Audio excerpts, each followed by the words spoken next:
Today's episode of the BS Podcast is brought to you by SeatGeek. That's our presenting sponsor and the only fan-friendly app for buying and selling tickets for sports and music. Do me a favor. Go download the free SeatGeek app. You can buy and sell everything on your phone. Tell them we sent you. SeatGeek, our sponsor for the last 18 years. Also, we're brought to you by Simply Safe right now. You can save $200 with their Defender package. That's the best-selling package of 2016. 24/7 protection with alarm monitoring and police dispatch. No long-term contract, no hidden fees. Visit simplysafebs.com and get your $200 off today. Simply Safe with two eyes. We're also brought to you by theringer.com. That's where you can find my Friday column during the NFL playoffs. Send me some mailbag questions. I put a mailbag link in the last one. The mailbag questions are rusty. Come on, step it up out there. You can also find my Sports Movie Hall of Fame series on our Channel 33 podcast feed. Subscribe now. I did with Chris Ryan. We did Any Given Sunday this week because the inches are all around us. Any Given Sunday, the third one. We've done Jerry Maguire. We did Moneyball, and now Any Given Sunday. I have a lot of thoughts. It's really Jamie Foxx's breakout movie, and it's the last great movie of Pacino's career. It's not even a great movie, but he's great in it. Anyway, Any Given Sunday, if you want to hear two guys talk about it for 58 minutes, all the wrinkles, all the stuff you'd ever want to know. It's on HBO a lot right now, so I would encourage you to go download that one. All right, so here's the plan for today. Mike Lombardi talking about round 2 of the NFL playoffs, and then my old friend Jeff Ross, who is the producer of Roast Battle. And that one, Jeff Ross is going to cross some lines. He's the roast master. So I would proceed with caution when you listen to that one. But right now, Mike Lombardi, let's roll.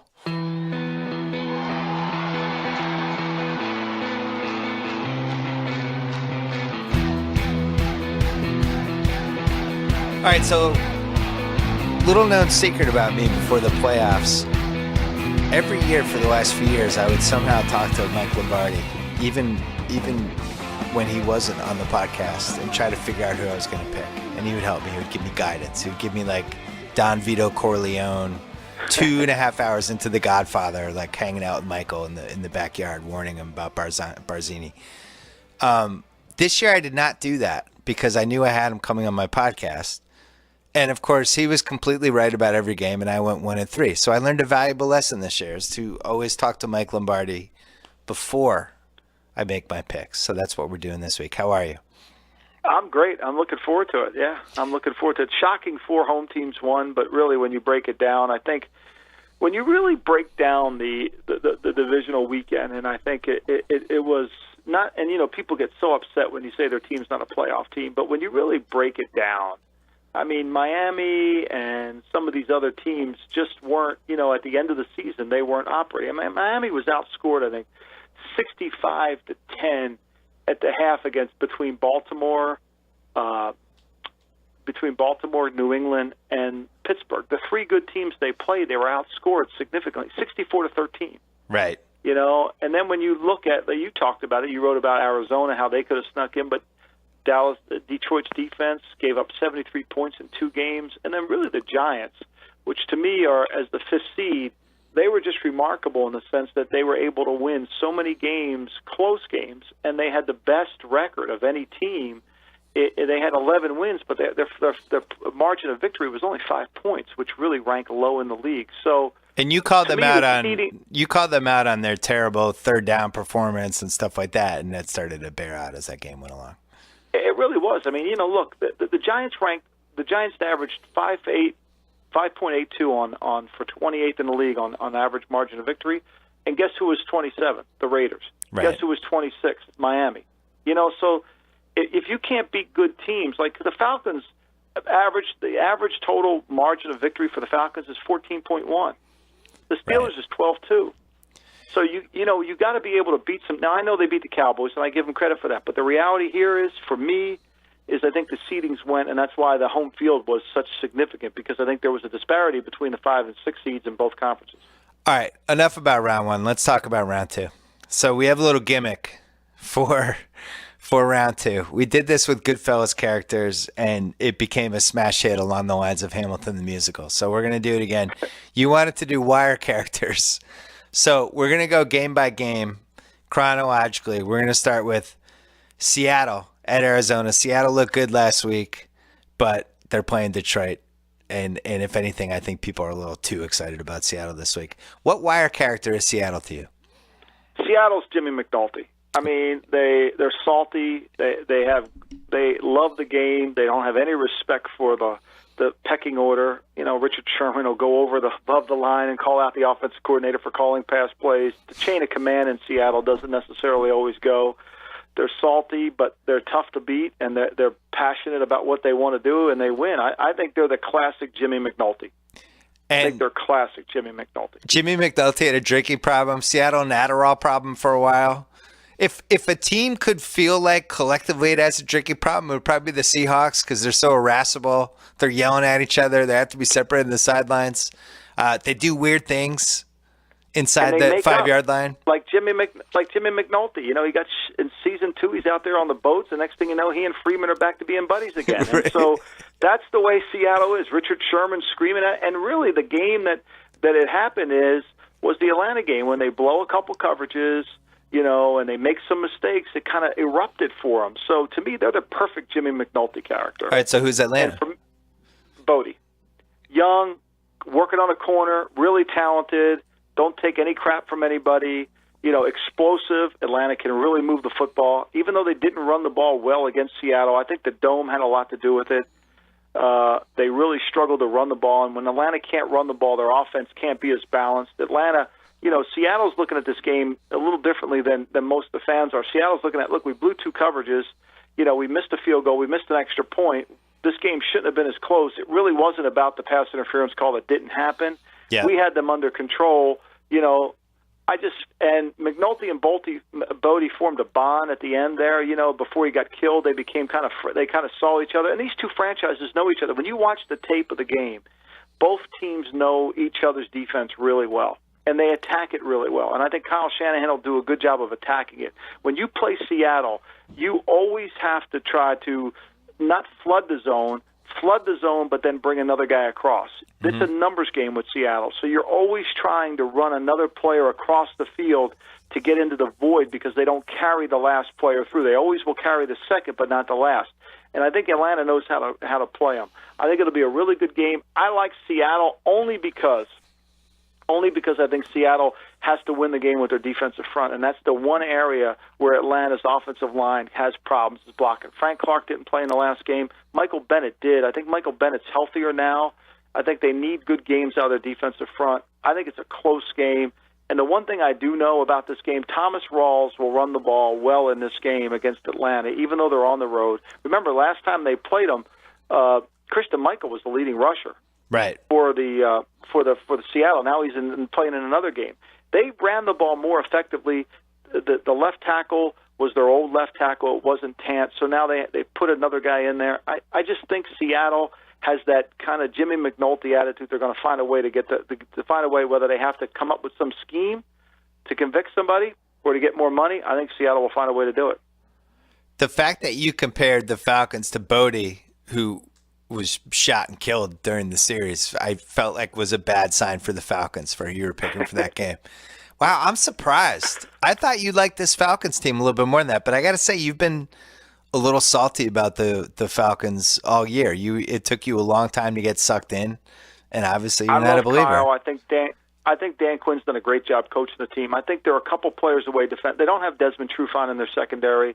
I think their defense isn't quite as good as it needs to be, and I think come playoff time, the offenses can't carry you. I think we know this. And even though they're playing at home, I think it'll be a challenging game. And I think Pete Carroll's guys have that swagger to them. They know how to play. And, I think it's one of those situations where it'll be a really good game. I'm looking forward to it because it's like an inter-squad game. Both teams know each other really well in terms of how they've stacked, how they play. I just think there's something about Seattle. Who would Dallas rather play, you think? I think Dallas would probably rather play Seattle. Although Seattle's a tough out. Look, I say that, but Seattle's a really tough out because Seattle, other than the one game, I forget which game it was this year, they've been in the fourth quarter. They've been either within 7 points in most every game under Pete Carroll. I think your comparison to McNulty in Seattle is I almost feel like it's a walk-off homer. I don't even know if we do the rest of the teams. It's perfect. And like McNulty, Seattle just continues to live and continues to somehow be relevant and be in the mix. And you keep thinking they're either fired or shot or killed or whatever, and they're still hanging around. Let's do the other. When they clean up, they look. And when they clean up, they look good. Right. I mean, let's face it, McNulty, when he cleans up, he looks good. Now when he's at the restaurant after he tried to take the curve with the car, and he looks bad. But, I mean, they can clean up and look good, and they do it in a weekly fashion. So let's do the other NFC game. Green Bay at Dallas. I promise you Dallas doesn't want to see a very hot Aaron Rodgers right now. My guess would be that they're going to use the old Tom Coughlin Super Bowls against the Pats playbook and just try to extend these long, boring, hand the ball off drives and keep Rodgers off the field, which would be bad for Green Bay. What character is Dallas? Well, Dallas is Marlowe. They're the new kid. They got a chance to be able to run it. They're the new kid, but they still have to go and talk to Avon, which we'll get to him later. But they're new kids on the block, and I think they're young, they're brash, they're confident. I think they're Marlowe. And who is Green Bay? Green Bay can only be one. I mean, there's only one person. Green Bay's Omar. Nobody wants to see him coming. Omar coming. Nobody wants to see Green Bay coming. Nobody wants the Aaron Rodgers double-barrel shotgun coming right at him. No army, nobody really around him. He just doing it, throwing guys. I mean, look, every time they showed replays of the touchdown passes, the guys weren't even open, and he threw the ball. And his Hail Marys are the equivalent of Omar jumping out the window and surviving. Yeah, that's Spider-Man stuff. Yeah. I mean, it's just, to me, there's only one. Omar can only be the Packers. And this is why it's a dangerous game. Because the last time the Packers played them, they weren't defensively. The Packers got off the field. The Cowboys were only 3 of 11 on third down the last time they played them. Yeah. And it was a really good game. It was 10-6 with about 1:20 to go in the half. And then Dallas drove the ball down the field. They get a big play from Lucky Whitehead. They get a big pass. And next thing you know, it's 17-6 going into the half. And Dallas played man-to-man against them, and Green Bay couldn't separate or make any plays. I think Green Bay's a little better now with their receivers. They're healthier now. And I think that the Cowboys are going to have to control this guy in the pocket, because if you don't control Omar, Omar's going to control you. What does Jordy Nelson do for the Packers? I mean, obviously a huge blow, but, man, they just keep pulling receivers off an assembly line. I wish the Patriots were this lucky. How much does that affect them? You're missing it. It's not the receivers. It's the quarterback. He's got till 10 Mississippi to throw the ball. He's standing back there getting guys open. I mean, look, when we played touch football on the beach as kids or in the playground, if the guy could stand there all day, nobody could cover anybody all day. That's what happens. I mean, how many times you can make a reel of tape of Aaron Rodgers moving to his right, moving back to his left, moving backwards, moving forwards, and throwing the guy open. Like, that's not the receiver. Like, it isn't like you go in the game saying, how are we going to stop Allison? You don't. You could. If Rodgers lost any mobility, the receivers you would be saying, boy, we're slow at receiver. We just don't have enough explosiveness. Well, I think where I think Green Bay could gain a huge advantage is if they use Ty Montgomery more in the passing game. Yeah. And everybody knows he's a running back. Now, last week they had him flexed out against Jonathan Casillo in a one-on-one situation, man-to-man. And for whatever reason, Aaron didn't throw the ball on a 9 route to him. Threw an inside route to him on a key third down or a second down, made a big play with him.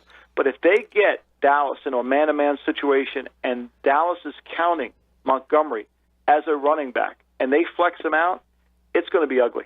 Well, you basically described what I wish the Patriots would do with Deion Lewis all the time.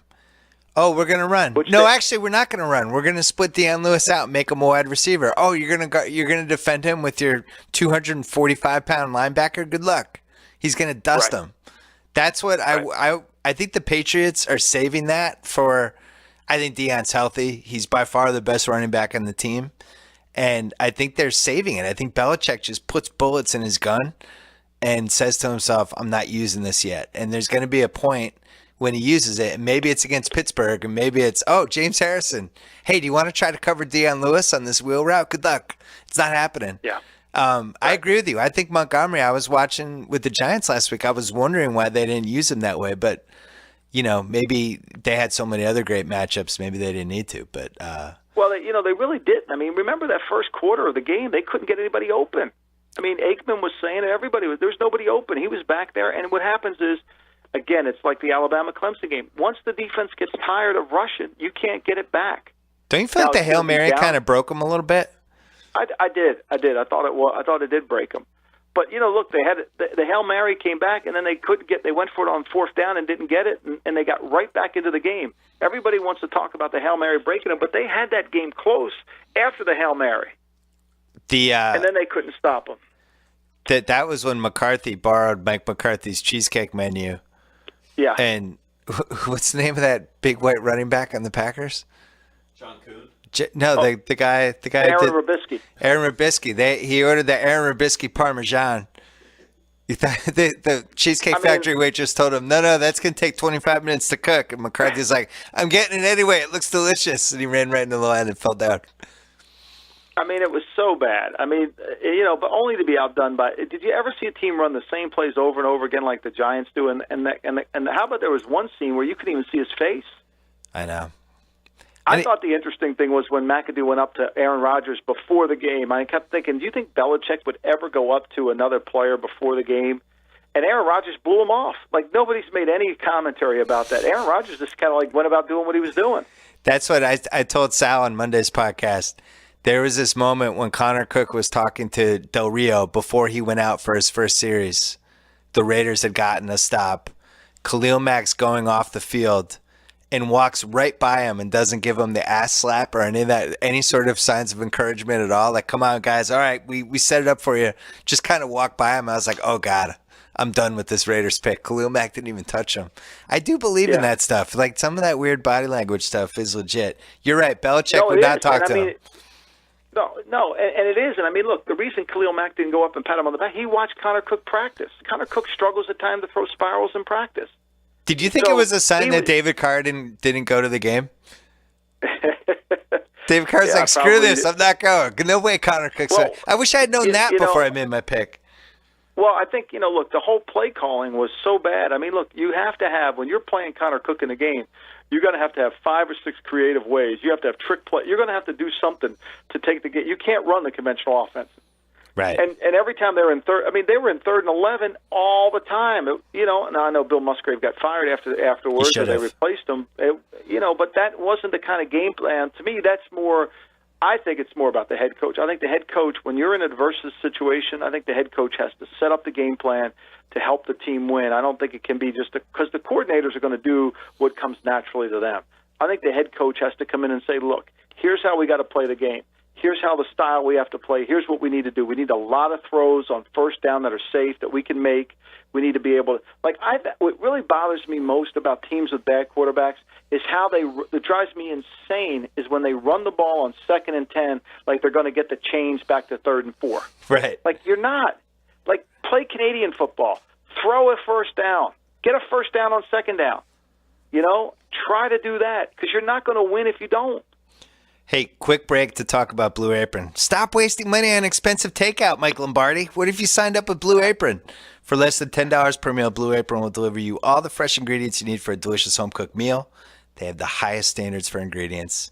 They built a community of home chefs that has no rival. Now, I know Millie loves to cook, but just in case she wants to take a break, some of the meals available in January include seared pork chops with farro and cranberry chutney, spaghetti squash and marinara with mushrooms and garlic knots, and spicy shrimp and Korean rice cakes with cabbage and furikake. Right now, you can get your first 3 Blue Apron meals for free with free shipping. Just go to blueapron.com/BS. Blue Apron, a better way to cook. All right, we got to go to the AFC. All right. We'll save the Pats for last. Steelers, Chiefs. All right. So it sounds like you like Atlanta. I'm sorry, you like Seattle and you like the Packers. So you like both underdogs in the NFC. AFC. Yeah, I do. And AFC, this is Stringer Bell versus Prop Joe. Stringer Bell, the Steelers.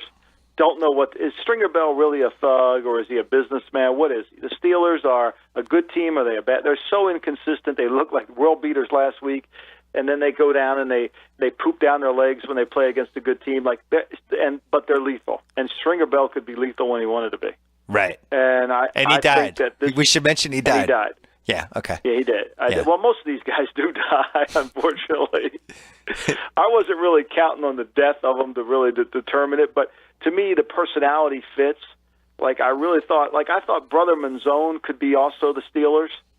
Smart, tactical, everybody's fearful of him, I think might get Stringer's shot. I like your Stringer thing, though, because you're right. Stringer was juggling two people at the same time, which is kind of how I feel about the Steelers team. Are they the flinging it with Ben team? Are they the ground and pound with Le'Veon Bell / our defense can make plays team? Do they have an on-off switch? I think Stringer as a character kind of had an on-off switch. I can see that one. That's a good one. And then Prop Joe, to me, the wise, doesn't have a lot of things around him. It's like Andy Reid, Prop Joe, got a lot of trick things, funny sayings, a lot of things he can do. Lethal, too, has a powerful network. Yeah. But always kind of makes things happen. I think this is really going to be a good game. I think the first game had nothing to do with this game at all. So, I think it had nothing to do. I think it was one of those games where the Steelers kind of just caught them on fire. Next thing you know, they were behind, and the Chiefs had to bye the next week, and they just regrouped for another day. So, do you believe in the revenge thing at all? Because when they were talking about that with the Steelers and the Dolphins, the announcers, I think it was Nance and Sims, that it really made the Steelers mad they lost that game, and they'd been waiting. That game was kind of the pockmark on their season, and they were delighted to have a chance to avenge that game. Couldn't you make the same case for the Chiefs in this round 2 game? Not that you need more incentive for a playoff game, but do you think that stuff even matters in the playoffs? I think the tone is going to be we have to play better. I think in the case of Pittsburgh it worked because most teams would look at, like, if you're the Steelers and say you wouldn't have played Miami and you watched Miami play New England and New England just drilled them, okay? Mike Tomlin's challenge is to tell his team, look, they're a really good team. They're a really good team. This isn't really how they played against Baltimore. This isn't really how they played against New England. It's a myth that they were behind 64-13 at the half in 3 games, or whatever they were in the 2 games against the other teams. Yeah.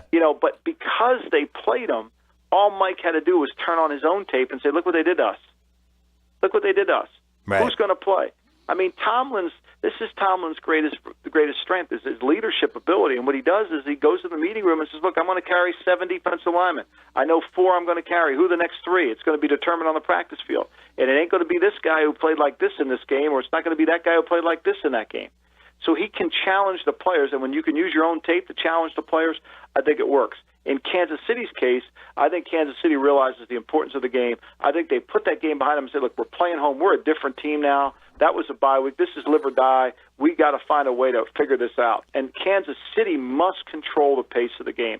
And Kansas City's thinking to themselves, if Ben's willing to turn the ball over, which he seems to be willing to do come playoff time, we got to take advantage of it. And as predicted last week, he threw the 3 picks up for grabs. Miami caught 2 of them and dropped 1 of them. But for whatever reason, he throws 3 balls a game up for grabs. And that's not going to – this is, to me, the toughest game to figure out of the 3 because I think there's going to be so many weird variables in play, right? You could have the Le'Veon Bell 80-yard touchdown. You could have the Tyreek Hill 80-yard touchdown. You could have Andy Reid doing Andy Reid things. Maybe we should start calling him Prop Andy. You could have Ben Roethlisberger throwing the worst possible pick at the worst possible time. You could have the Travis Kelce 78-yard touchdown. Like, I think anybody who says, I know what's going to happen in this game, here's how it's going to play out, this is the one game where I feel like it's bullshit. I think all the scenarios are in play. The one thing I don't like for Kansas City is I don't think their defense has been that good. And no, but if they get Justin Houston back, it helps. But if you get him back and he's 60%, does that help? No, but look, I think the one strength of the Steelers has been this year, all year, has been the ability of their offensive line.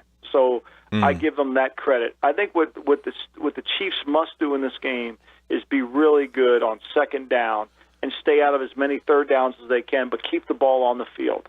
Because this Steeler team, they live for negative plays. They're not a great defense at all, but they want to create a 2nd and 15 or a 1st and 15 so they can force you and use their team speed defensively to tackle and get off the field. And I think Alex Smith's got to be really good with the football. And then the home field's got to play a huge advantage here because what Ben was doing to the Miami defense and checking into the right play at the right time because the crowd was on his favor, he didn't run a bad play most of the game. Yeah. He's not going to be able to do that in Kansas City. So Kansas City, but it sounds like you Go like ahead. It sounds like you like Prop Andy a little bit here.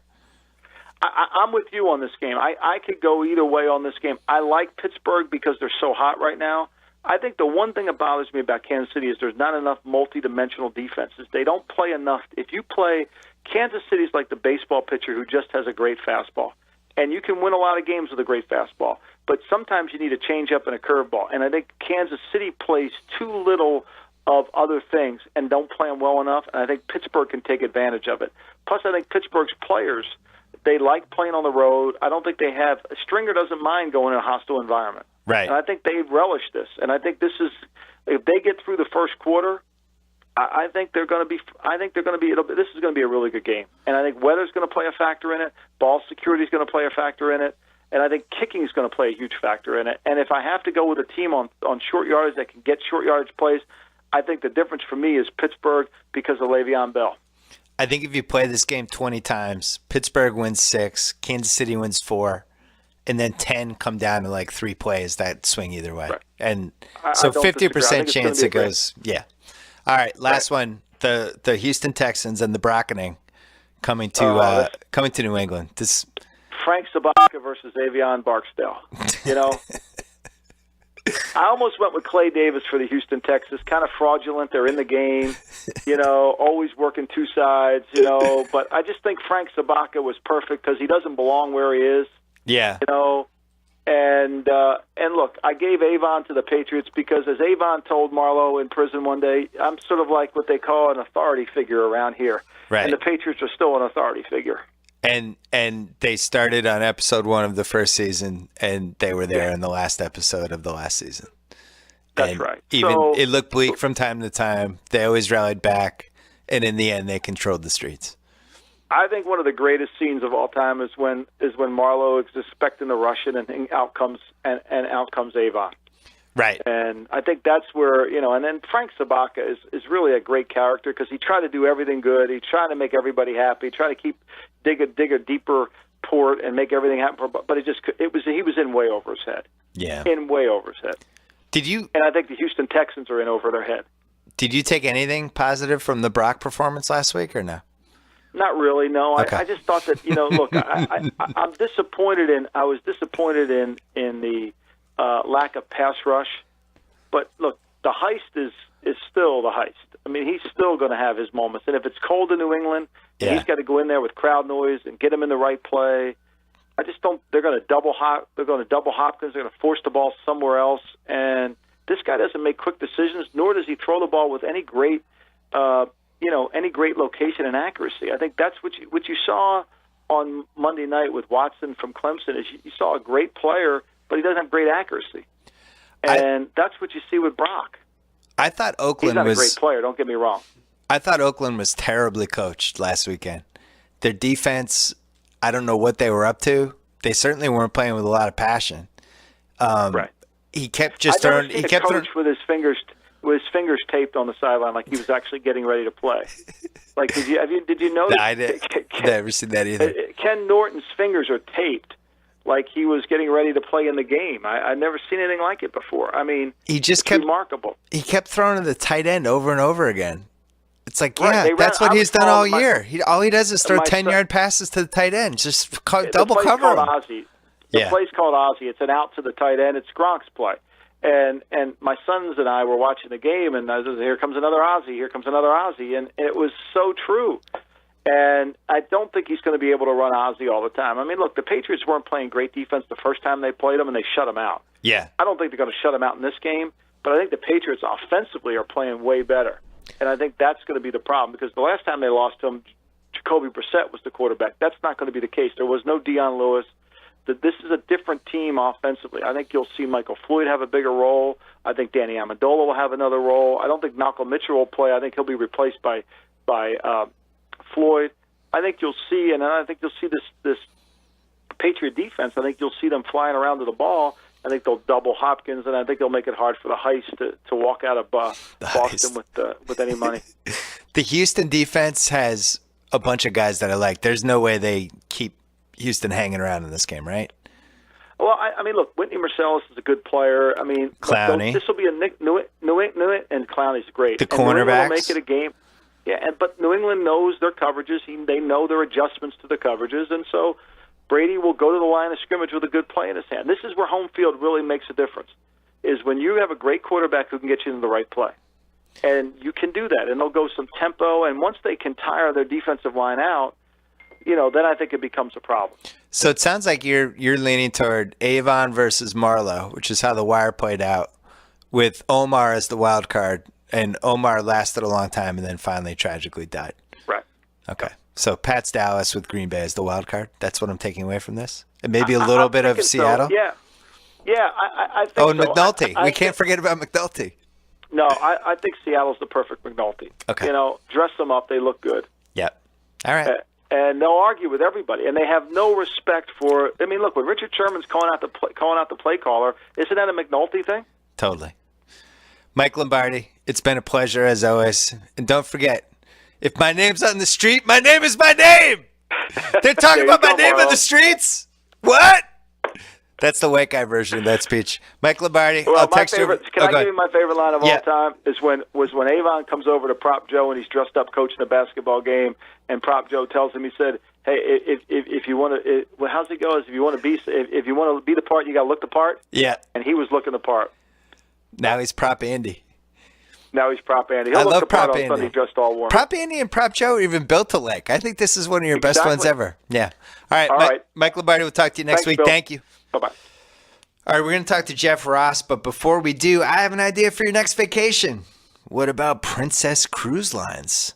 They have a big anniversary sale right now. Voted best itineraries, Princess Cruises are an easy, convenient way to travel. They can take you wherever there's an ocean, as long as that ocean is on Earth. Whether you're dreaming of whale watching in Juneau or hiking to the ruins of Machu Picchu. Machu Picchu? What is that, Tate? Machu Picchu. Machu Picchu? Where is that? It's Peru, right? Peru. Sounds like I want to hike to the ruins there. There's a destination wherever you want to go. The ship features state-of-the-art fitness centers, which offer exercise courses and equipment with an ocean view to energize you while you cruise. There's even a 300-square-foot poolside movie theater for games, movies, and concerts. During the Princess Cruise anniversary sale, you can get up to $600 in free onboard spending money. Use it to sip wines, cage diving, unwind at the Lotus Spa, whatever you want. There's never been a better time to take your next vacation on a Princess Cruise. Please visit princess.com/BS for more details on that anniversary sale. Again, princess.com/BS. And now, as promised, the roast master, Jeff Ross. Again, the man crosses some lines. Don't get mad at me. Don't get bent out of shape if there's a line that gets crossed that you might not appreciate. I'm not forcing you to listen to this podcast. I'm not. You're making your own choice. This is your own free will. So here we go. Jeff Ross.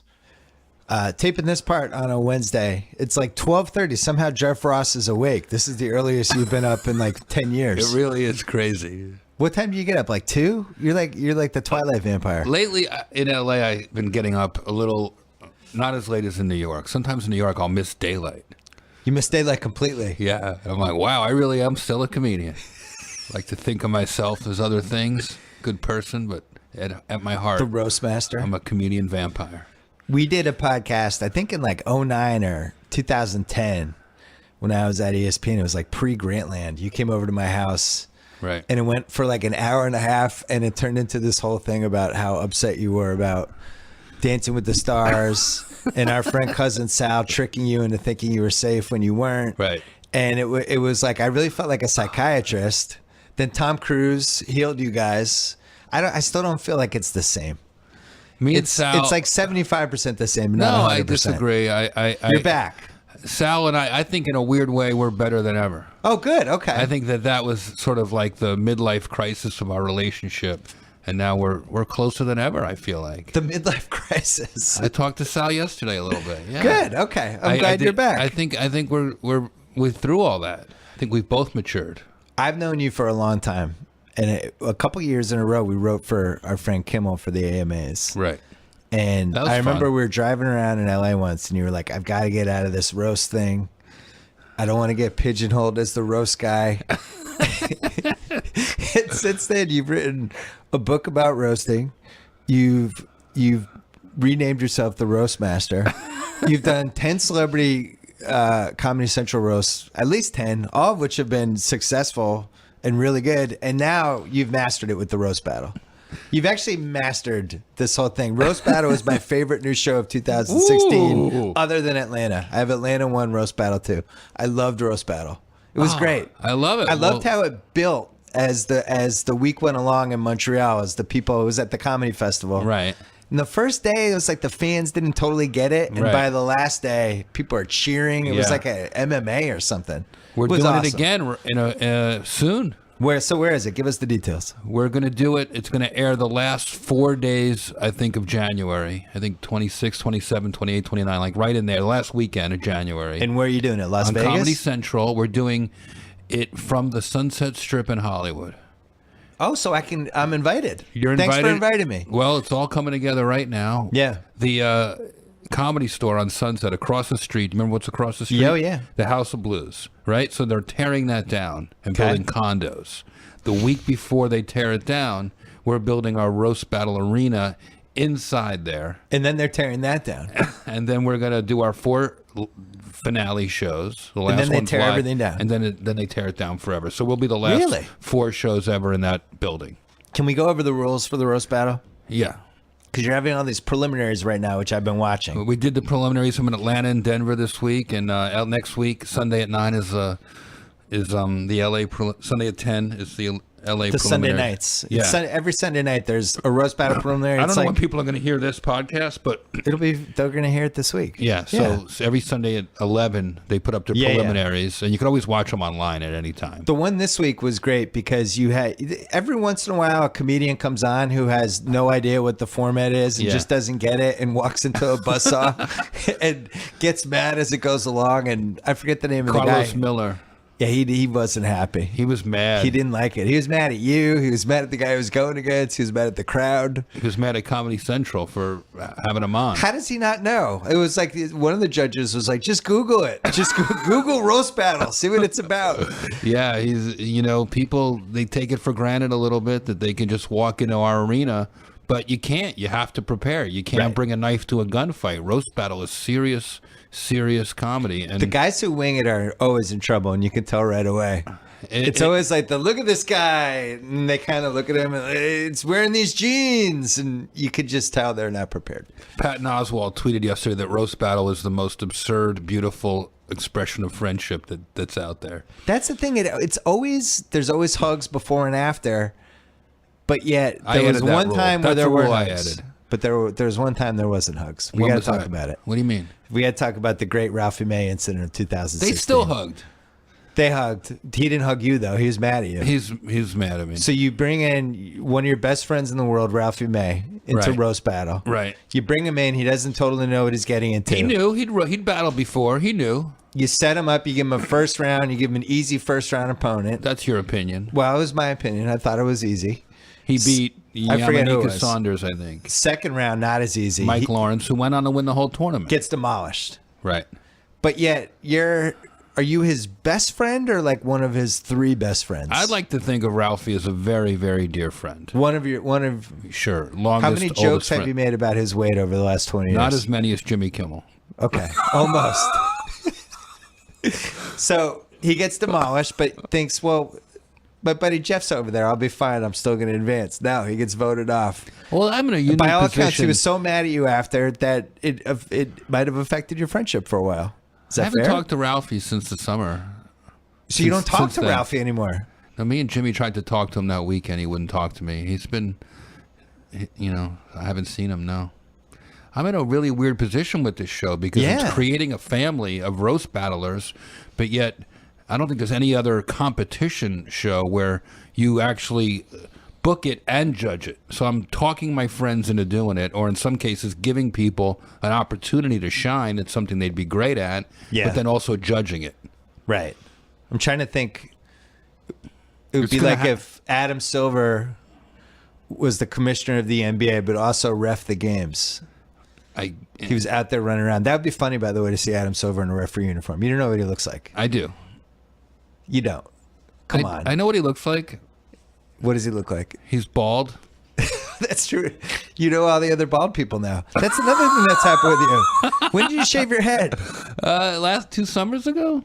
Don't you think people take me more seriously this way? You do look a little more villainous. Yeah. So what were the reasons? Walk me through shaving your head, because there was a 3-year span you didn't care about your hair at all, and it was just it was a subject of a few emails with Jimmy and Sal and those guys.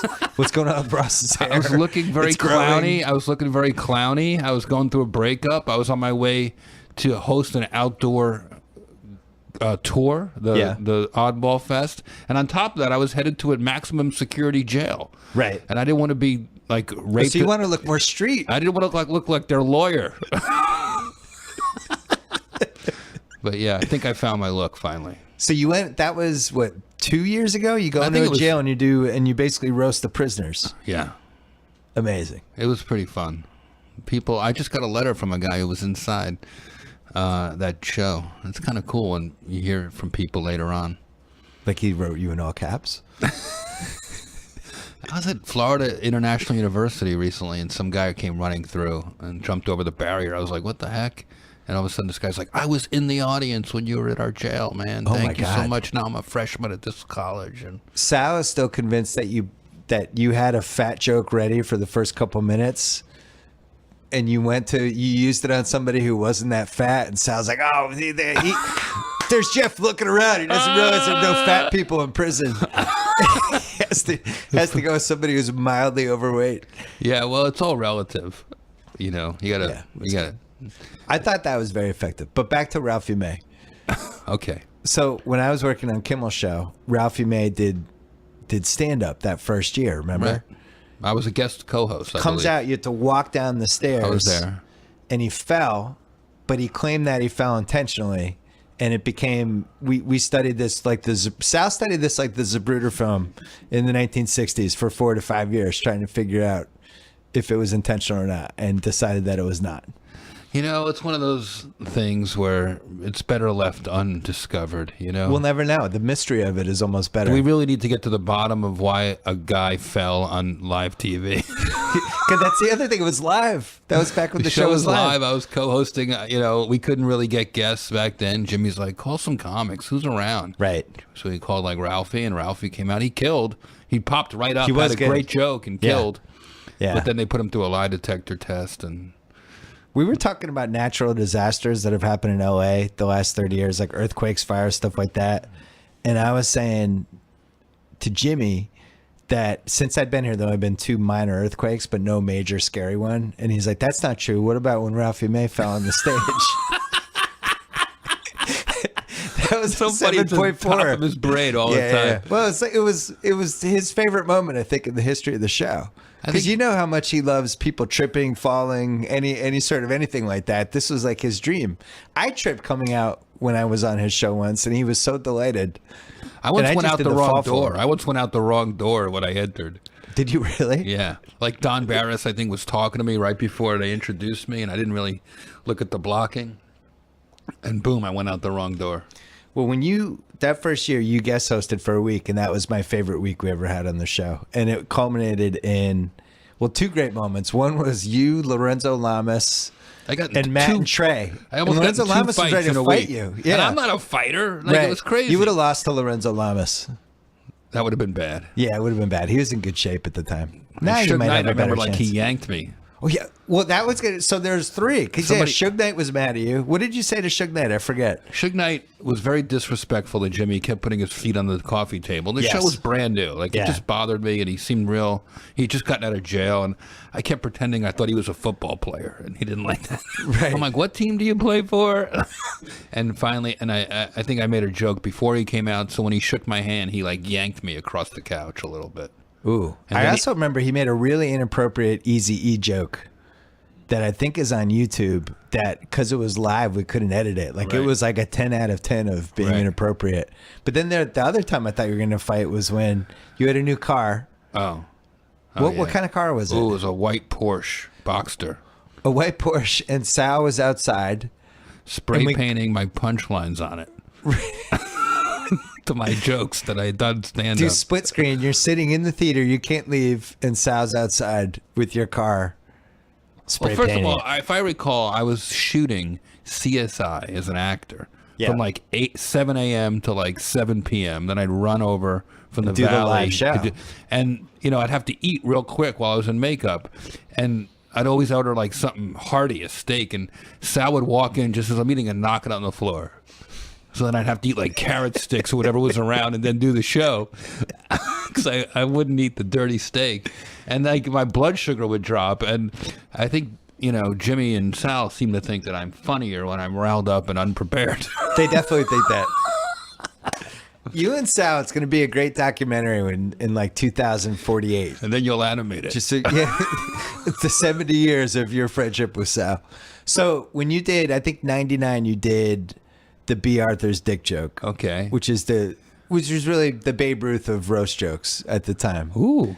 I wouldn't fuck her with B. Arthur's dick. Cut away to B. She doesn't know what's going on. What roast was that? Jerry Stiller. Jerry Stiller The roast. great Jerry Stiller. That launched the modern era of roasting. Right. And then goes all the way through to, I still love the Shaq.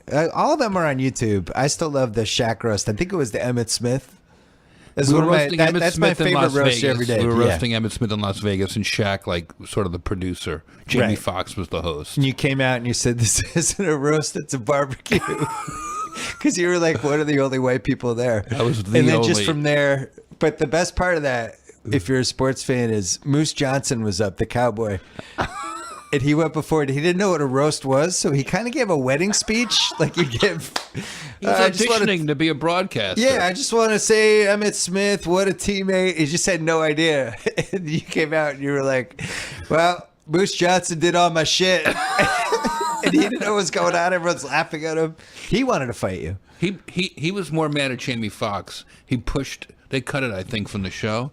But if you watch some of the credits or something, you can see Moose Johnson like push a stool at Jamie. So, like in anger? Yeah. Really? Yeah. Because that was also the one where I saw Jamie. Jamie the other night. He brings it up all the time. That was the one where Jamie kind of ruined Doug Williams' career a little bit.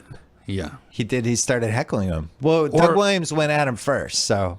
I don't know if he ruined his career or just sort of put a punctuation point at the end of it. He shoveled the last piece of data. Yeah, that wasn't great.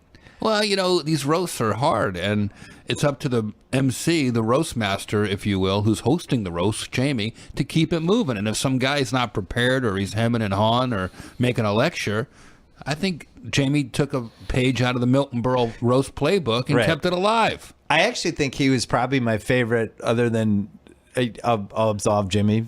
Jimmy's not eligible for this, but Jamie was my favorite roast master. Because he really got involved and he just was kind of enjoying it. And when he laughed, he was laughing at the right things. Right. It was the right point in his career. He was famous, but he wasn't like too famous yet. Now it would almost be weird if he hosted a roast. I would feel like he'd have to like scale it back a little bit. Oh, no. I think he'd be like the Billy Crystal Oscar host. You think he'd go all out? Oh, yeah. Jamie. You don't think he's too famous now? Plus, he's got a comedy movie coming out with Piven, and I think All-Star Weekend Get or him whatever. back. I think this is a good idea, actually. Who's this the is next time to bring Jamie back? Who's the next celebrity roast? We don't have anybody booked. It's hard to get him, right? Well, I mean, I think we'll concentrate on roast battle, booking that and the judges and stuff, and then Well, roast immediately battle's like going to be American Idol. I mean, that's going to think live. so? Oh yeah, we got some big judges this time too. that's never roast battle is going to be a force of nature. Yeah, yeah. yeah, The ratings were great, weren't they? yeah. I mean, Comedy Central's super happy with it. Yeah. It's just funny. You know what I love about roasts? Everyone's so politically correct now. And everybody's so afraid to say whatever. And roasts are like the one place where just everything's still fair game. I don't know how much longer that's going to last either. So I think at some point it's going to flip, right? What do you mean? Just people are so uptight now. At some point, I don't know if roasts get the same kind of leeway. Well, for 20 years they've been going on for 100 years, but they've been getting bigger and bigger and bigger. I know, but everybody's so uptight now. You must feel it when you go to colleges, right? No, I just did a college in Pennsylvania. It was great.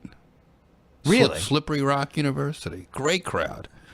So the You comedians, hear that, but comedians always say that's overrated about how uptight the colleges is. But I always thought there's got to be a little great. truth I had to a it. blast at a college. I speed roast volunteers from the audience. They come up on stage, college students. They laugh at each other. They laugh at themselves. I don't know. I think I don't think you can generalize that. Okay. I think certain comedians, maybe their act doesn't relate or much or whatever, but I don't know. I've always had good experiences at colleges. Is it like a muscle, the speed roasting thing? I was always impressed by how you can do that. You can walk into a room and you just immediately start cracking on somebody. I can turn it on and off. It's like an on-off switch. It really, and it takes a lot out of me, so I try to keep it off until I need it. I don't want to ever dilute it. Really? Or take it for granted. Like when I'm doing a live show, like if I'm headlining and doing an hour and I line up 12 or 15 volunteers, like when I'm done with that, I'm tired. Like my brain is tired. It's not the marijuana? It might be. It's probably a combination. The coffee, the marijuana. No, I mean, it's your brain's in overdrive. You've really, I think about 10 years ago, you figured out the perfect percentage mix of coffee and marijuana. We had scientists. After 30 years of tests. Yeah. What is the fact that marijuana is legal now in so many different places? It's so much easier to get, and the quality of it is so much better. Great. It's got to be great for you. It's so great. Yeah. And coffee's better than it's ever been. Really? It's everything's looking up Jeff Ross. I'm feeling real good, man. No other, don't need any other drugs. That's unbelievable coffee, unbelievable pot, and roast battles are the hottest they've ever been. You put those three things together, I'm a happy boy. All right, let's talk about the roast battle system, because our friend Pat Barker, funny guy, didn't make the cut last year for season 1. Right. He made the cut this year for the preliminaries regionals twice, right? Right. Did the regionals this year in LA and did won. Great. Beat Robin Tran. Thought that was going to then propel. You put him against Robin Tran, which he had trouble with because it was a transgender, and he didn't know whether, from a roasting standpoint, whether the crowd would be for or against. So I think he just stayed away, which was the right move. Well, apparently not. What? I would have gone for it if I was Pat. Well, I mean, I think he made one. I don't remember what he did. He did great. It's not like he didn't do well enough to get in. But there's only 16 spots. You have a couple veterans who want to get in a tournament, so you got to make room for Todd Barry. So you have a couple ringer spots that you just keep open. Of course. Right. For headliners who want to compete.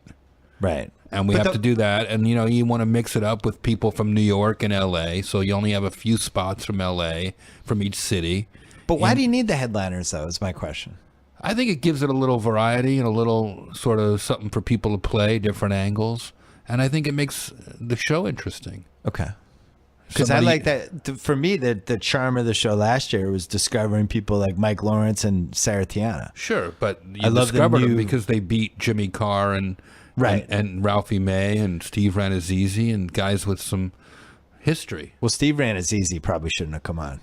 I thought it was great for him, and I think he would. You think it was good for him? He would say that he's thrilled he came on. Really? He immediately afterwards gave me a hug and said, "I can be friends with everybody again." I mean, people might not know the story, but tell it quickly. He is a funny guy. He's on a show called The League, very popular. And he was when his special came out, it was figured out by the New York Times that he indeed made up a story about surviving the 9/11 attacks, that he was working in the World Trade Center, when in fact he wasn't. Somehow, as a young comedian, he put that out there, and he just didn't know how to backtrack it, and kind of held on to it. Bad idea. When people found out about it, they were really mad at him. He stopped working. He stopped going out. Being a comedian is like being in a cult or a fan. It's almost a religion for us. When we see somebody who needs to hit the reset button on their life, we tend to bring them in. And I asked him to do Oddball. He didn't want to do the Oddball Fest. Amy Schumer and I remember reaching out to him, and he canceled those dates. I was like, this guy's really lost at sea. So he asked, or we asked, I can't remember, if he wanted to do Roast Battle, and indeed he did, and he wanted to clear the air and take his beating, so I put him up against a New York comedian who I knew would go there, Sam Morrell. And it was a vicious battle, but Steve Ranazizi, who, by the way, is a great actor, couldn't remember his first line, his first joke. Well, he's nervous. Stumbled. He had the weight of the Twin Towers on his shoulders. I mean, he collapsed. And he was really bad, but I think it was what he needed to clear the air. He needed to take a couple big hits. Yeah. Because he got demolished. But he lost in the first round, but... Well, that's good to hear that was actually... It was good a for positive him. for him. Because watching it, I was like, wow, this guy's getting demolished. I feel bad for him. I think the roast battles sort of create friendships. I don't think, every now and then somebody's a bad sport. It's very rare, but... Any examples? Ralphie was upset. I mean, you don't talk to him anymore. I would say he's still upset. I would talk to him. He told me to lose his number. I love Ralphie. Unbelievable. with the roast battle. Somebody said he's been tweeting about roast battle, so maybe he's coming around about it. The thing is, I think And I look back, by the way, at his tournament, he had some great jokes and some funny moments. I mean, Right. he didn't even do bad. He just didn't take the jokes that were about him so great. which is part of how you have to handle the roast battle. That's what Sarah was. roasting, Sarah all was really life. good at that. Tiana. Yeah, Yeah. She just really enjoyed the other person's jokes, and there was not a hint of "ooh, now I'm mad." Of course, you have to be a crossed good the line. sport. I saw Mike Lawrence, who won the first tournament last night, and I said, "Are you willing to challenge whoever wins Roast Battle 2?" And he said yes. So if we do Roast Battle 3 this summer, Mike Lawrence will compete against whoever wins this tournament. So it really is building like wrestling or I was gonna say you're like Don King. I like even when you were talking about matching the 9/11. I wanted to match him with a Right. New York comedian. yeah, You're like the new Don King, only he had more hair. and better clothes. Yeah, it's so fun, and it is exciting. I mean, I do walk into that arena going, "This is like, I can't even believe that this is happening." Sometimes, and then we had like Kevin Hart and Kimmel and Seth Rogen and Sarah Silverman and Apatow, Whoopi, like these judges. Right. I go, this is. I don't remember any other competition show like where other comedians want to watch their friends or younger comedians compete. Normally, we don't care about the open micers at the Comedy Store, but this is something that the comics have gotten behind. I can't remember watching a show with more stone judges. Is another thing. I mean, No comment. maybe Paula Abdul on American Idol. I don't know what she was up to. There were times when she looked You a think little our zonked out judges of were it. stoned? I I wasn't. think maybe a couple were at No, we various take it points. seriously. You're in Montreal. Maybe Snoop Dogg's doing the premiere, so Is Snoop Dogg doing it? yeah. So you got 16, Yeah, the Sweet 16. but you only have 3 judges. Right. If you had 5 judges, I would feel like people could gamble on this. Why? Well, 3 is like it would be too easy to buy off one of the judges. I feel Who like I we could buy buying off off- Snoop what- Dogg. Who's buying off Sarah Silverman at a roast battle Oh, competition? that'd be easy. I think you buy off any of them. No, I do There's not wonder. enough money at stake. I do wonder if it gets to the point where maybe there's gambling on this, I especially think there because it's should be. live. I would really, really love that. Because Mike Lawrence was a machine. He's so good at Although this. Sarah and I have talked about this. I do think like she choked on one joke, and I think she has a lot of regrets on it. Like she got rattled, or she couldn't remember the phrasing, and it kind of knocked her off for like Right. a minute. Right. And that's why I didn't like the Jimmy Carr. I didn't like the fact that he had the notes. I don't think you should be able to read your jokes. And then you got to go out there, you got to wing it. It's got to come from your heart and your head, and that's it. I come from the writing background. So if somebody wants to use a clipboard for effect or affect or whatever, I think it's fine. But It's too big of an advantage. But Kimmel and Rogan, they disagreed in that case, and they voted against him, and that left me, with no vote. So Earl moved on, and in a weird way, I liked staying out of it because they're both good friends. So Right. sometimes I like kind of staying out of the tiebreakers and that stuff. It gets complicated. At the end of the day, it started out as kind of a fun thing to get your yayas out. So when people take it so seriously, it gets really intense. What about the guys that come out? The wave. The wave. Last night I was in a Very weird mood. polarizing, right? Sometimes last night I jumped in and just for fun and did the wave with the wave. Did you really? I didn't feel like judging. We do our regular Tuesday 11 o'clock roast battle for fun. But most people like them, and then some people, they get killed on social media. The wave is polarizing. Yeah. You've noticed that. Some people love the wave. And I like it. Some people don't get it. But the wave grew organically out of the belly room where roast battle was born. That's Jeremiah, Willie Hunter, and Jamar Neighbors. They are huge roast battle fans, and they couldn't get on. They weren't really passed at the Comedy Store yet, so to get their yayas out, they would just start like heckling and getting involved and having fun during the roast battle. And then, of course, we had to keep them on because they're part of the family. Let's take a quick break from the one and only Jeff Ross to talk about Rocket Mortgage by Quicken Loans. They bring the mortgage process into the 21st century, which is a good idea because it's not 2017. Did you know you can bang out the entire mortgage process on your phone or tablet? Oh, yeah. It's fast, it's powerful, it's completely online. Rocket Mortgage takes all the complicated, time-consuming parts of applying for a mortgage out of the equation. With Rocket Mortgage, share bank statements, pay stubs at the touch of a button. Help you get approved in minutes for a custom mortgage situation that's been tailored to your unique financial situation. If you're looking to refinance your mortgage or purchase a home, check out Rocket Mortgage today at quickenloans.com/Bill Simmons. Equal housing lender, licensed in all 50 states, NMLSconsumeraccess.org, number 3030. Again, quickenloans.com/Bill Simmons. And now, back to the one and only Roastmaster, Jeff Ross. What's your Mount Rushmore of best roast jokes you've ever heard? Wow. Mount Roastmore? Mount Roastmore. Best roast jokes? Yeah, what's your best roast joke? Is it still B. Arthur?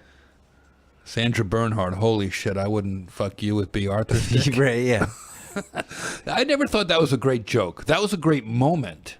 Because well, it seems tamer now because the roasting, we keep going up. But in 1999, there just hadn't been anything like that. My favorite all-time joke was at a roast for Jerry Lewis. I don't know if I've ever told you this before. I don't know. But we were roasting Jerry Lewis at the Friars Club probably 10 years ago. And normally I have a rule not to roast anybody over 80 because they could have a heart attack. And he was in his 70s, I think, at the time. Maybe he's 90 now. So he's about 80. Well, whatever. Anyway, so it came back to us, like we all love Jerry Lewis. Like he gets very sensitive about jokes about Jerry's kids. So it's like I think he gets sensitive about a lot of stuff.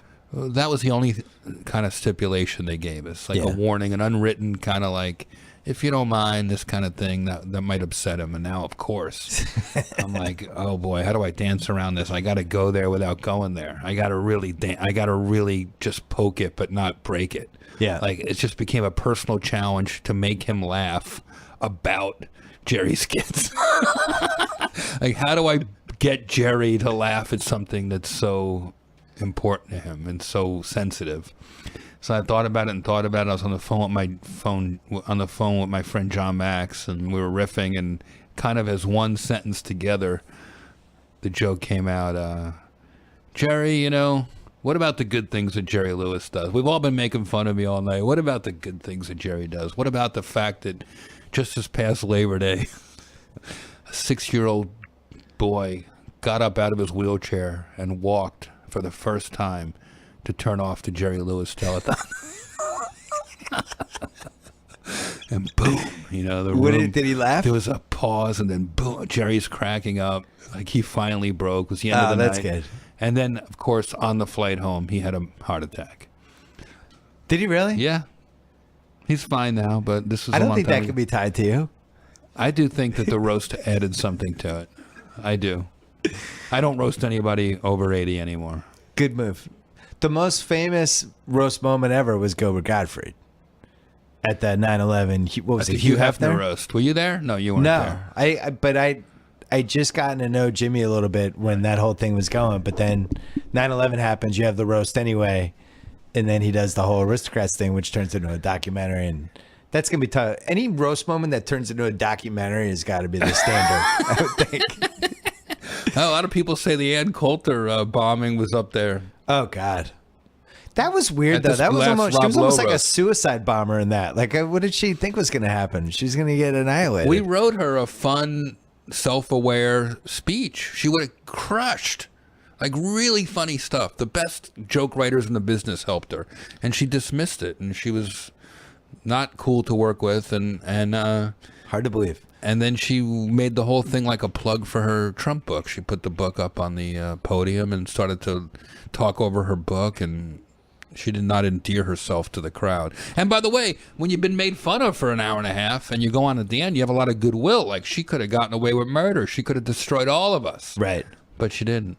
Saddest roast, I think, is Chevy Chase. Never saw that one. I've only heard about it. You weren't involved in that I one? wasn't there. It was sad. Yeah. Like, he just didn't get it, and within 5 minutes looked like he didn't want to be there. Some people love it. People say Todd Barry killed at that one. I don't know. I just remember And watching he's it coming being- back for the roast battle, so that's his return to roasting. I think Geraldo was in that one. Well, I remember talking to Greg afterwards. I said, "What was wrong with it?" He goes, "Well, I don't know. None of Chevy's friends were there, and he wouldn't take his sunglasses off, and so you couldn't really connect with him." And I go, "What was he like before the show when you met him?" He goes, "Well, I didn't meet him." And I go, "Oh, well, that's the problem." Right. Like when I produced the roast, there's a dinner the night before, or we all have lunch before the show, and we look at each other and we shake hands and become humans to each other, just acknowledge each other before the roast. It's like how kids shake hands after a game or before a game or whatever. I mean, you never even met him? The first time you met him was when you started making fun of him at the podium? Yeah. And I go, well, it's a poorly produced show. Yeah. And that could have at least helped that show. You've mastered the roast a guy or girl for 8 minutes, and then at the end, somehow, after you've been killing them. But with that said, you've been a hero of mine for the last 30 years, and it's been an honor to roast you. And then you come in for the hug. Meanwhile, they're like just bleeding from 9 different places. That's where it comes from, Bill. It's affectionate. It's I only roast the ones I love.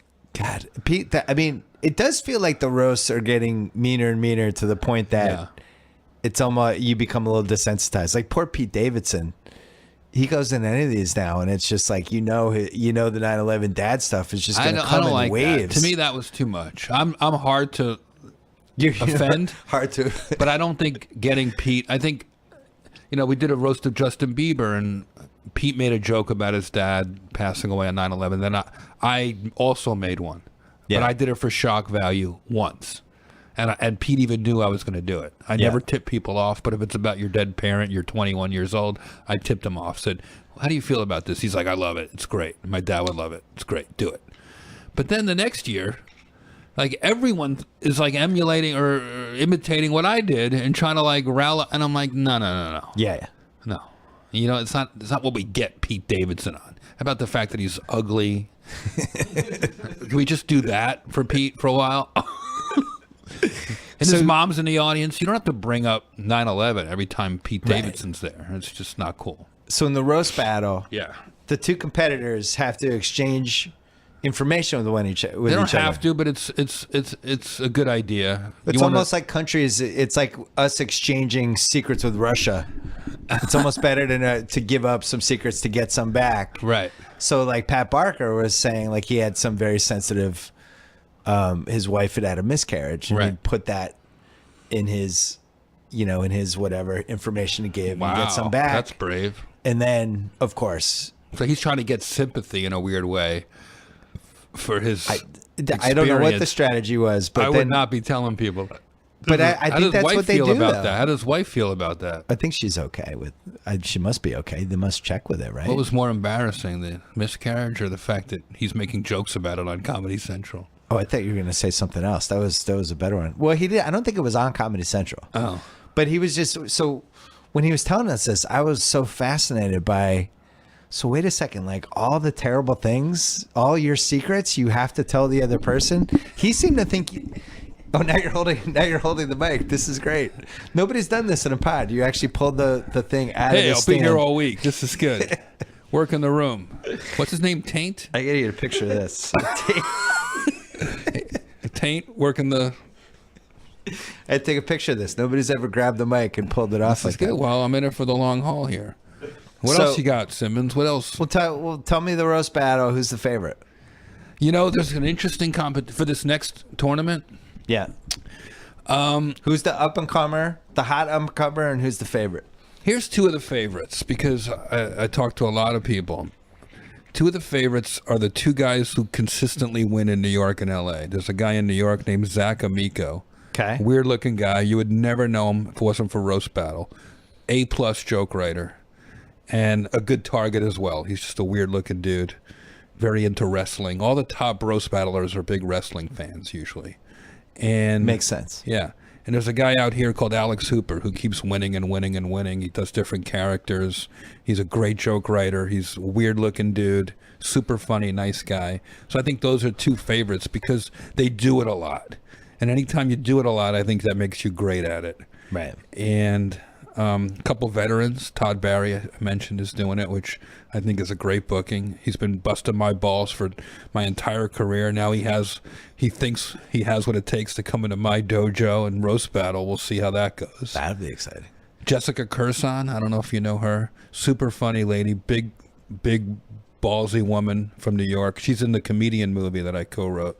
Yeah, I was going to ask you about that. She's super funny, and she's in it. Kurt Metzger writes on Amy Schumer's show and other stuff. Super funny guy. and the regular roast battlers from the different cities. It's going to be super brutal. Biggest celebrity judge you have? This time around, Yeah. We're not all booked yet. We're still booking the finals, but Sarah Silverman's confirmed, Snoop Dogg's confirmed, couple other people I don't want to say yet. Okay. Yeah, it's going to be super. Jeselnik's coming back. Whitney Cummings is going to do it this time. Would Jeselnik be I want people with roast cred to judge. I don't want to like be willy-nilly about it. I don't want great roasters to get dismissed. You know, I want the roasting and the writing to be recognized. So we try to get people who have some tie to the roast. I think Jeselnik, who I've always been a fan of, after somebody actually wins roast battle, it should be like a video game where after you win the video game, there's like the secret Easter egg person waiting that you also have to beat, and Jeselnik just comes out. That would be good. Because Jeselnik would be, I mean, this is like perfect for him. I would say he would be if you're doing a roast battle league, and he was available, he would be my number one draft pick. I think it's hard to argue with that. He's super great. He's a at this 5 stuff. to a player, Jeff. And he might have been our best judge the first round. He really breaks it down, and he's funny, and He probably was the only understands one who wasn't stoned. Don't be so sure. All right. Comedian. You co-wrote this. More importantly, you got to work with De Niro. The Comedian comes out Comedian. February. The Comedian. Yeah, comes out right after Roast Battle, and there's So- a huge roast scene in it too. It's unclear whether De Niro likes you or not. This has been a big topic of obsession for Jimmy and Sal because De Niro was on Jimmy's show Saw that. and didn't really seem to sell the Jeff Ross friendship very well. Right. And now we're wondering if he detests you. We had a good talk after that. And, You and De Niro did? We hugged it out. We're good. Was he mad at you? No. You don't want De Niro mad at you. That guy knows people. It wasn't that he was mad at me. It's that his buddy was in the green room who's mad at me. Oh. So he got a little thrown by Jimmy. What do you mean his buddy was mad at you? Yeah, I don't want to get too into it, but it was not an easy project. Gotcha. And I wrote this movie 7 years ago, and they finally made it, and they did a good job. And people have worked on it since I worked on it, so I think De Niro was protecting that a little bit. But yeah, Did he think you were taking too much credit? I haven't taken any credit. Okay. I got credit You just because I said you wrote it. wrote it. Well, I co-wrote it with this guy, Okay. and I got credit, I got paid, and it's actually a pretty good movie. Is De Niro gonna have you whacked like That would be a great way to end my roasting career. He's like, hey, I got you some suits. No, over there, a little further. They invited Go me down to the right. They invited me to the Egyptian Theater. The AFI, American Film Institute, had a screening, and Taylor Hackford, the director, invited me, and he made me and the other writer take a bow together, which was a nice kind of bonding thing. And I saw Bob afterwards, De Niro, and I told You him call him Bob? I told him how great he was in the role, and we had sort of an emotional reconnection about it. We worked really hard on it together. We worked for a long time together, but we didn't talk to each other during the process the last couple of years. When did you get to call him Bob? Was it right away, or was it? He like would a little always bit call later? himself Bob, so I didn't know what else to do. Okay. I still have a bunch of Bob. voicemails, and we had a good time. We went to the Comedy Cellar, and we went to the Friars Club. We worked in his office. He has a very open mind and collaborative mind. He's an amazing actor, and I learned a lot doing it. But you have no good De Niro stories. What do you want Doesn't to seem know? like anyone has good De Niro stories. He's like just a very quiet guy, right? I remember he was describing the character and all the comedians he likes. He goes, he's like, oh, how do you see this Jackie Burke character? And he's like, Jeff, how you do the roasts and you slam everybody in the room. You go after everybody. He goes, this character, I want him to slam everybody, but you know how you say something nice at the end? This guy doesn't say the nice part at the end. I was like, oh, okay, I get the character. Wow, so he must have studied you on YouTube. Well, he'd been to the roast. He was at that Jerry Lewis roast I told you, and his wife's a big comedy fan. And then I remember he loves Jackie Leonard. I remember I took him to the Friars Club. It was a tribute to Mickey Freeman, who was in Sergeant Bilko. He had just passed away, Mickey Freeman, and I brought Bob because I knew he loves the old comedians. We were researching this role, and I remember Larry Storch was in the lobby, and Bob said, "Can you introduce me to Larry Storch?" I was like, "Sure." He's available. And Larry comes over, and Bob De Niro starts launching into a Larry Storch stand-up bit from the 40s or 50s. Like, De Niro has a photographic memory. It's pretty amazing. And he must actually like comedy because he did this with King of Comedy in the early 80s, which was about a comedian. So this he is must a nice have some sort of bookend of that comedian movie, fetish. actually. Yeah. This is like, if the King of Comedy is about an unfunny guy who can't get arrested, literally has to get arrested, who has to kidnap somebody to get on TV, then this movie, the comedian, Jackie Burke, De Niro's character, plays a comedian who's hilarious, but he's burned every bridge. He can't get work. He plays sort of a comedian at the end of his career. Be like me if I just pissed everybody off and kind of stopped developing as a person. Like 20 years from now? Yeah. That's kind of what it is. He I plays think an you're insult. developing. Yeah, I don't know how No, you I could lose am. more hair, but other parts are developing. I'm You're still taking some swings. I'm still. No, I'm saying if I didn't. You Right. know? Yeah, it's a I'm hypothetical. trying to hypothetically wonder what that part of your career would look like.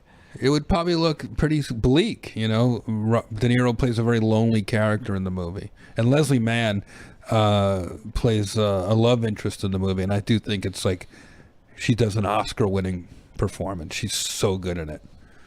I remember we The talked comedian. about this a few years ago about the bond that comedians have, and you feel it every time a comedian dies. It comes out, and it's the brotherhood / sisterhood of the comedians. It's weirdly like pro wrestling a little bit. You guys are on the road all the time. You only understand the other. You only understand each other, basically. Nobody from the outside world can even figure out what's going on. It's really fascinating. I don't know what to make of it. I'm like part jealous of it and part fascinated by it. I feel like I'm a comedian before I'm anything else. It's weird.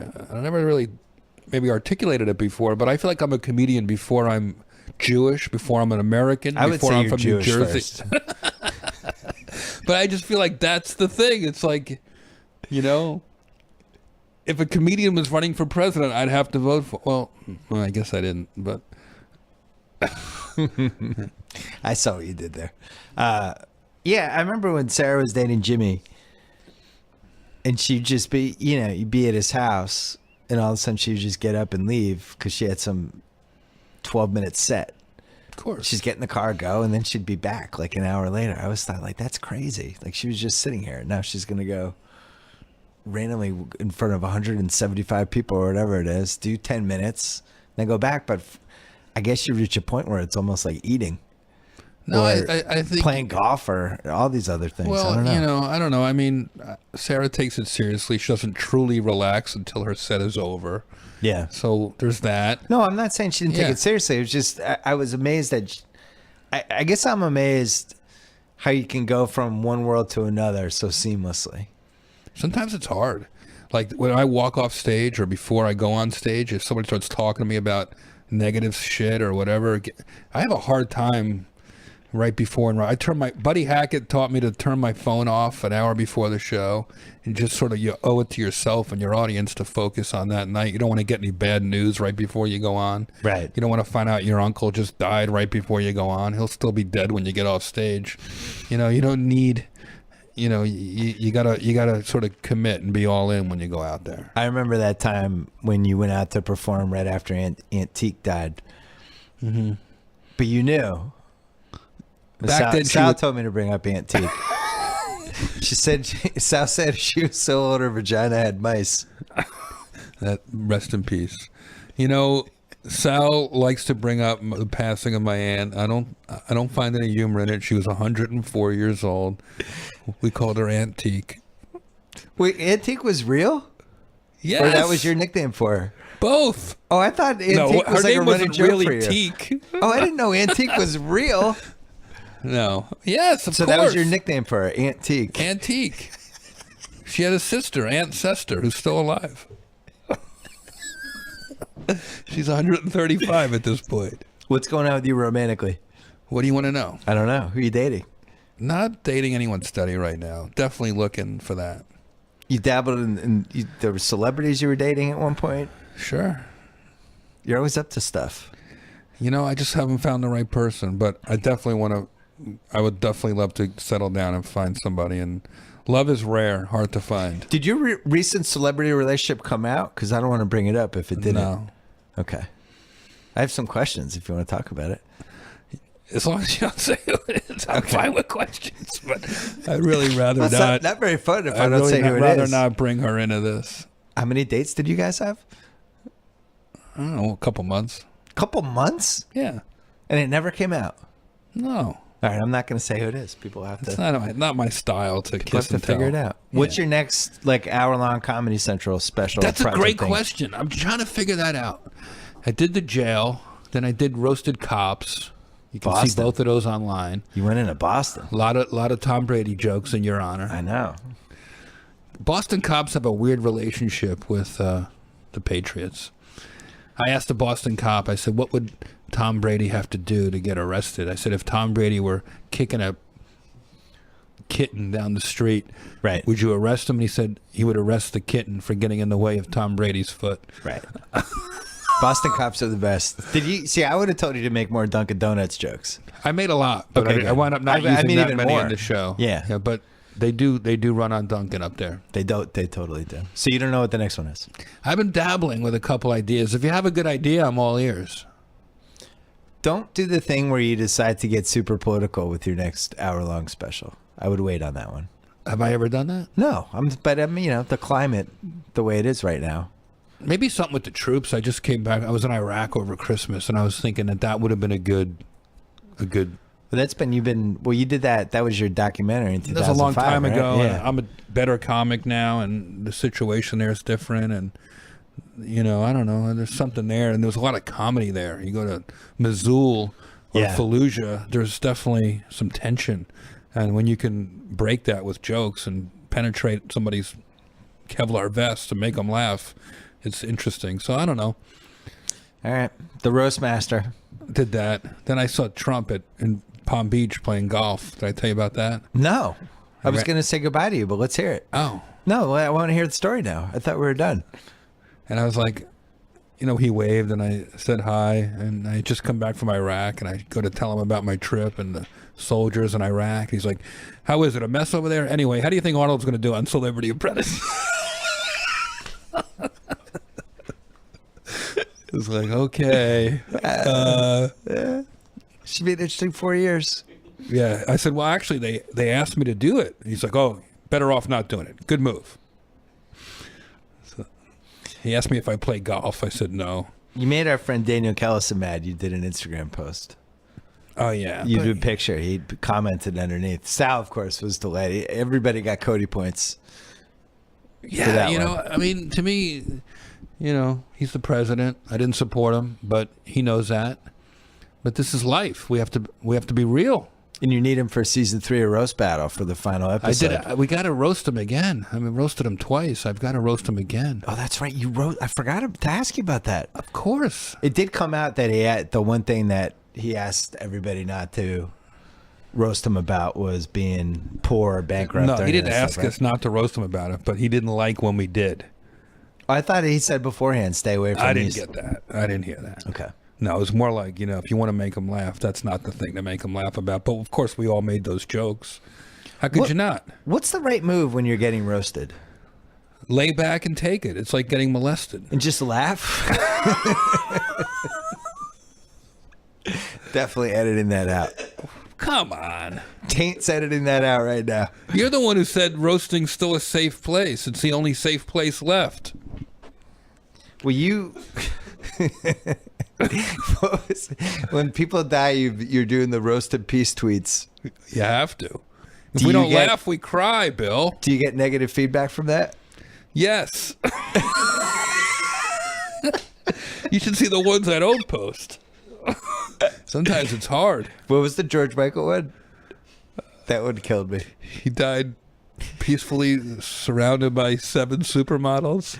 No, I thought it was His something final like, words were, "Don't wake me up before you go."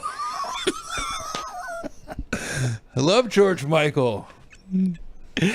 Oh man, Please, if anything happens to me, you have my permission to By the way, roast in peace. 2017's been boring. I really wish a celebrity would die already.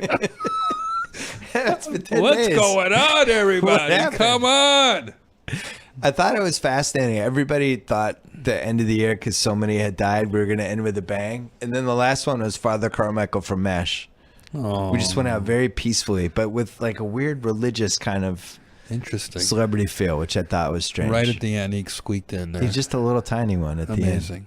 2017, I don't think it's even conceivable to match as many celebrity deaths as we had. Can't. Even half as many. Right. So There's not a lot of 80s icons left.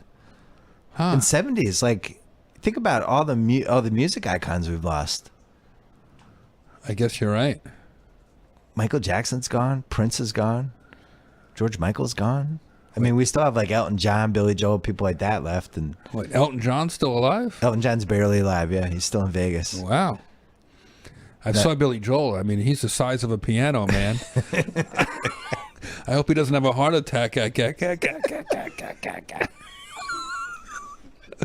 Man, too many scenes from an Italian restaurant. Can you do a 1 minute roast of Tate now that you're heated up? Tate, what are you doing over there on the computer all the entire podcast? He's typing something. He's typing Probably a notes. resume. Can I get a window seat on Delta? What are you doing over there? Taking notes. He's taking notes. He's taking notes like, I have to edit out that one part where Jeff said this. Oh, come on. Let it go, bud. Come on. It's all right. Yeah, maybe we'll just keep everything. I'll put a little disclaimer in the beginning. What's the disclaimer? I don't know. TVMA? You're the one who cursed, not me. You said the S word shit way before I said a word. That's true. We haven't had a lot of cursing in this one. Yeah, I'm not dirty. I just go for it. Don't play blue. There's nothing worse than people tuning in to your podcast and they go, Jeff Ross held back. That would be awful. That's not That's the true. feedback you want. Yeah, I'm not. All Hey, right, Jeff Ross we won't watered take anything down out. for an hour after this. We won't What? take anything out. Dude, we're good, buddy. Just don't wake me up before you go. Who's going to get offended by that? Yeah. You can always be surprised. At Linda 2017. Evangelista? Whoever was in that video? People don't even get that joke. It's so old. All right, Jeff Anyway, Ross, Simmons, this was a lot of fun. please invite me to one of the roast battles. I want you to come. And we're I'm gonna come. shooting them 2020. If you go to roastbattletickets.com, you can sign up and come to the live tapings. So if any of your fans want to actually come to the roast battles, you can do that too. Otherwise, I want watch to it on... like it's. I want to cover it like it's like the NFL playoffs or something. God, I would love that. Kind of feel in a way that it is. I think I could get there. Let's work something out. I love everything you do, though. I mean, I love the burn. I still have it in my season pass. Really? Yeah. Even I deleted that shit.